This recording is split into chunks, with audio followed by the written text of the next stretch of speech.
కుంభరాశి వారికి ఏలనాటి శని చివరార్ధ సంచార స్థితి ఉండగా శ్రీ నరసింహస్వామి యొక్క జయంతి సందర్భంగా ఎలాంటి విధి విధానాలు పాటించాలో ఈ వీడియోలో సవివరంగా సంపూర్ణంగా తెలుసుకుందాం. కుంభరాశిలో ఏ నక్షత్రాలు వస్తాయగా ధనిష్ఠా నక్షత్రంలోని 3వ పాదం 4వ పాదం, శతభిష నక్షత్రంలో 4 పాదాలు, పూర్వభాద్ర నక్షత్రంలో 1, 2, 3 పాదాలు కలిపితే కుంభరాశి అవడం జరుగుతుంది. రాశాధిపతి శని భగవానుడు.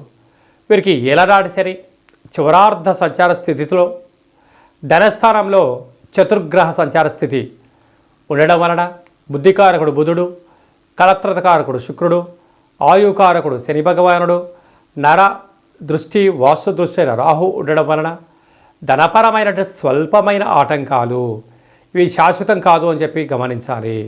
అలాగనే ఏడాది తర్వాత రవి తృతీయంలో సంచారం చేయడం వల్ల తల్లిదండ్రులతో గురువులతో సఖ్యతగా ఉండండి. అర్ధాష్టమ గురువు వెళ్ళిపోతూ మీకంతా మంచే చేయిస్తాడు. కనుక నరసింహస్వామి వారికి పసుపు రంగు కలిగినటువంటి పట్టు వస్త్రాలను సమర్పించడం, మన కింద చెప్పుకున్నటువంటి విధానంగా పాలలో నవధాన్యాలను వేసి బ్రాహ్మణుడికి దానం ఇవ్వడం కానీ, శివుడికి రుద్రాభిషేకం చేయడం కానీ, గోమాతకు పెట్టడం వలన విపరీతమైన రాజయోగం కుంభరాశి వారి సొంతం కాబోతుంది.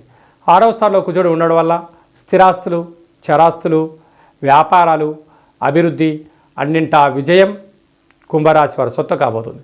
అష్టమంలో కుజుడు ఉండడం, అష్టమంలో ఉండబడిన కేతు చివరార్థ సంచార స్థితిలో ఉండడం వల్ల ఇలాంటి విషయాల్లో తొందరపాటు నిర్ణయాలు వద్దు. స్వల్పమైన ఆటంకాలు ఉండినను సత్ప్రవర్తన, జ్ఞానము, ఆధ్యాత్మిక చింతనతో ఉండండి. విపరీతమైన రాజయోగానికి అపార కుబేర సంపన్నులు కాబోతున్న కుంభరాశి వారికి ఓపిక పట్టుదల ఎంత అవసరమో ఇలాంటి కాల సమయంలో మౌనం కూడా అంతే అవసరం చెప్పి గమనించాలి. రియల్ ఎస్టేట్ వ్యాపారస్తులు, నూనె వ్యాపారాలు, ఐరన్ వ్యాపారాలు, నీటి వ్యాపారాలు, ఎక్స్పోర్ట్స్ అండ్ ఇంపోర్ట్ బిజినెస్ చేసేవారు అందరికీ కూడా సాఫ్ట్వేర్ హార్డ్వేర్ ఉద్యోగస్తులకు ఓపిక అవసరం అని చెప్పి గుర్తు పెట్టుకోగలగాలి.